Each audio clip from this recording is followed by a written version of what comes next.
Hey, all my Crimsonites, and welcome to the Crimson Cure channel, where we embrace our femininity, increase our womanly values, and celebrate our brothers. So join me on our feminine journey to learn, heal, and grow.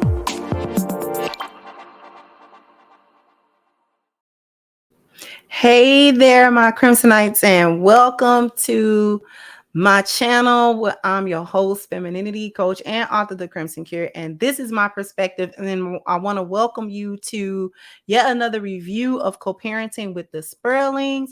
You can catch this wonderful show airing every Thursday evening on Dennis Sperling's channel, where he's taking back Thursday nights. And I wanted to go ahead and talk about this episode, which is entitled Top Dog. And there were a few interesting dynamics at play in this episode. So the biggest thing in this episode was the fact that Dennis purchased a dog. Now, this was a Rottweiler that he purchased from a trainer. And it's an adult dog that he got. And he got this dog for his sons to have the responsibility of raising and keeping. As we know, pets are sometimes, most of the time, pets are a good way to teach children responsibility and to teach them selflessness and to teach them, about caring for something else other than themselves. So a dog especially is a great type of pet to do that for, because it takes a lot of involvement to have a dog as a pet. They're not like cats. Dogs are pack animals. And so therefore the family becomes the pack to them. So they need the stimulation of the members of the family in order to really thrive. So you can't really get a dog and dish it to the side, sort of like you can do with cats, because sometimes cats don't want to be bothered and they're perfectly fine being in solitude. Dogs are not like that. And so they take a lot of work. You got to walk a dog, you got to feed a dog, you got to clean a dog, and all of these other things. And you have to pay attention to the dog. You have to play with the dog. You have to train the dog. You have to discipline the dog. And so there is a lot of effort and involvement that goes into having a pet dog specifically. And the breed of dog that he got, which is a Rottweiler, doesn't have a good reputation necessarily. They, along with pit bulls and a couple of other breeds, have a reputation of being aggressive dogs. But if you've ever been a dog owner or anything like that, you know that dogs that behave badly usually have bad owners, or at least owners that don't understand how to socialize that dog or how to interact with that dog or anything like that. They don't have control over the dog. They're not the dog's alpha. So therefore, they don't get to tell the dog what to do. They don't run the dog. The dog kind of runs them and does whatever he wants. So this is where you get a lot of incidents from dogs biting people and being really aggressive and things of that nature. Some breeds are more aggressive than others, but with proper training of both the pet owner and the pet, you shouldn't have really any problems. So the thing that I found interesting was that Stephanie didn't like the fact that Dennis purchased the dog. Now, Dennis got the dog. He wanted to give the dog to his sons. Of course, like I said, for the whole responsibility thing and have them bond with the dog. And also, the youngest one, little Roman, has some breathing problems, as we talked about in the other episode. And so therefore he has a little bit of apprehension about the dog because it's associated with allergies and his breathing problems and things of that nature. So he's not really too inclined necessarily to deal with a dog from that standpoint. And so one of the things that I find as a kind of an ongoing theme as these episodes play out, one thing that I find is that Stephanie has what I think is a little too much leeway and a little too much say in certain things. It's fine to have say with what goes on with your children, but there is a lack of boundary. there is a lack of boundary. And to demonstrate that, she kind of goes and it seems like she kind of goes and comes as she pleases, especially at the time that this is filmed. She kind of goes and comes. So she comes into the house and she's like, oh, I hear a dog. I smell a dog. And so she's like disgusted. She doesn't like the concept of the dog and all of that type of stuff. And Dennis is trying to like tell her, no, it'll be okay. You know, the dog is fine. Like the dog isn't doing anything. And so she's like, doesn't want the dog. She's like, the dog kind of got to go. But it's not her house. Right? It's not her house. And he's attempting to get the children acclimated to the dog. Right? And so it seems to me the first thing that I observe is seeing it and it's recurring is that Stephanie likes to control the outcomes. She likes to try to have say and she likes to try to control what the outcome is going to be for certain things. And you don't really control outcomes all the time. You can try to plan for them. You can try to make decisions that will lead you to the type of outcome you want, but you can't always control the outcome because every decision doesn't belong to you, especially when other people are involved. And so I think that she called herself having a little too much say about whether or not there's a dog in Dennis's house because her kids is over there. And that's another thing that I kind of see is that she likes to use the children as different excuses for why she's doing what she's doing. Like for instance, not wanting the dog there because of little Roman's breathing issues. And it's like he was breathing just fine. Right.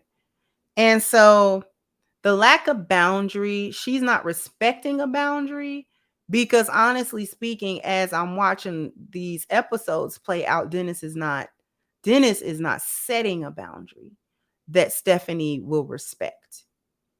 She's kind of got free range, and that's Dennis's thing. In order for her to not have free range, he would have had to stop it from happening. And Stephanie, you can't do drop into the home. Like you can't. I know the kids are here. You know the kids are safe though. So you don't have to do that.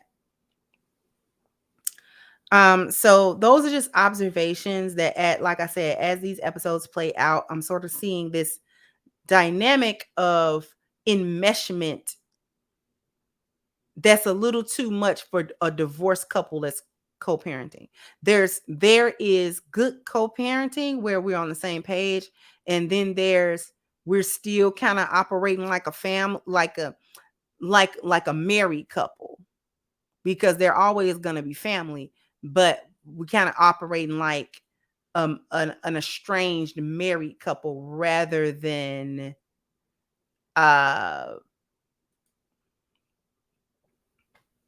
we're divorced and we're just co-parenting. The other thing, in this particular episode, Dennis has a cousin named Sherman, and that comes to visit him. Now, he wants to have Sherman involved in a business venture that he wants to do. But Sherman has sort of a checkered past with the law and with jail and all of these sorts of things. So as they were growing up in LA, eventually Dennis takes the route of law school and things like that. And Sherman sort of goes into the streets. And so those things have the consequences that you would expect. So with that being known, obviously Stephanie knows this because this is Dennis's cousin whom he views as a brother. They view each other like brothers. And so she doesn't like that Sherman came around. It's like it was a surprise to her. And it's like, so what? It was a surprise to you. It wasn't a surprise to Dennis. Dennis wanted him to come over there. And it's like, well, he's going to be around the boys. What do you think he's going to do to him? Like eat him? Like it'll be fine. Right? Whatever he has done in his past or whatever, that doesn't have any effect on those boys. He's not trying to get the sons to be involved in any type of reckless behavior or any illicit behavior. So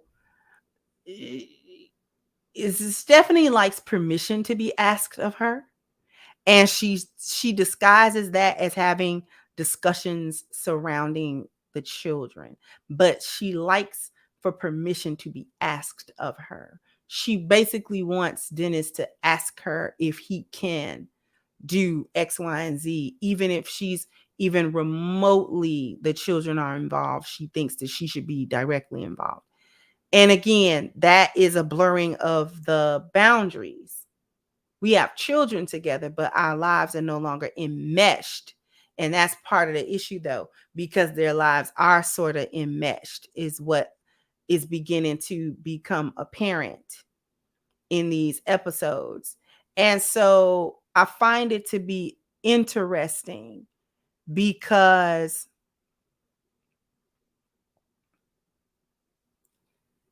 it's co-parenting, but the good, the bad, and the ugly of it. Because this isn't the worst, most toxic co-parenting that you could ever see, because we've seen some toxic stuff.